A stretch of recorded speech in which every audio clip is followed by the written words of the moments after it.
हैं माइक्रो और macro economics में क्या फर्क होता है। When we are studied an individual economic problem, जब हम किसी एक व्यक्ति एक यूनिट की आर्थिक समस्या का अध्ययन करते हैं, it is called micro economics. क्या?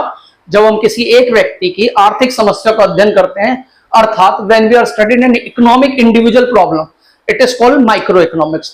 When we are studied an economic problem of economy as a whole, जब हम पूरे देश की आर्थिक समस्या का अध्ययन करते हैं, it is called macro economics.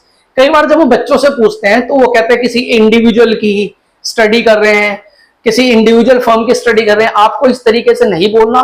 आप इंडिविजुअल की क्या स्टडी कर रहे हो, आप ये बोलोगे कि हम इंडिविजुअल की इकोनॉमिक स्टडी कर रहे हैं, इट इज कॉल्ड माइक्रो। या जब हम पूरे देश की आर्थिक समस्याओं का अर्थात इकोनॉमिक स्टडी करते हैं तो it is called macro economics. आपसे जब भी कोई सवाल पूछे तो आप उसे इंडिविजुअल ये वाला मत बोला करें, उसके साथ ये जरूर बोला करें कि when we are studying an individual economic problem, जब हम किसी एक व्यक्ति की या पूरे देश की आर्थिक समस्या का अध्ययन करते हैं तो वो माइक्रो इकोनॉमिक्स कहलाता है, और जब पूरे देश की आर्थिक समस्या का अध्ययन करते हैं तो वो मैक्रो इकोनॉमिक्स कहलाता है। इसको एक तरीके से समझते हैं, जैसे पेन है, ये 5 रुपए का है, अब ये 10 रुपए का हो गया, तो ये किसका पार्ट है? ये माइक्रो का पार्ट है, क्योंकि हम इस पेन के बारे में बात कर रहे हैं, इंडिविजुअल के बारे में बात कर रहे हैं। लेकिन क्या होता है, कई बार गवर्नमेंट ऐसा डाटा देती है कि हमारे देश में इन्फ्लेशन 6% बढ़ गई, तो इसका मतलब क्या है कि हमारे देश में महंगाई दर 6% बढ़ गई।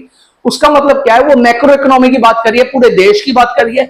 इसका मतलब उसमें हो सकता है कुछ प्रोडक्ट का रेट उतना ही रहा हो, कुछ प्रोडक्ट का प्राइस बढ़ गया हो और कुछ का कम भी हो गया हो, लेकिन जो एवरेज निकलती है वो इन्फ्लेशन कहलाती है, मतलब वो जनरल प्राइस लेवल कहता है। देखो, जब हम इंडिविजुअल प्रोडक्ट की बात करेंगे तो ये प्राइस है, और जब हम मैक्रो इकोनॉमिक्स में बात करेंगे तो इसे जनरल प्राइस लेवल कहा जाएगा। अब क्या फर्क है, ये पेन 5 रुपए का है, 10 का हो गया, ये पार्ट है जिसका माइक्रो का।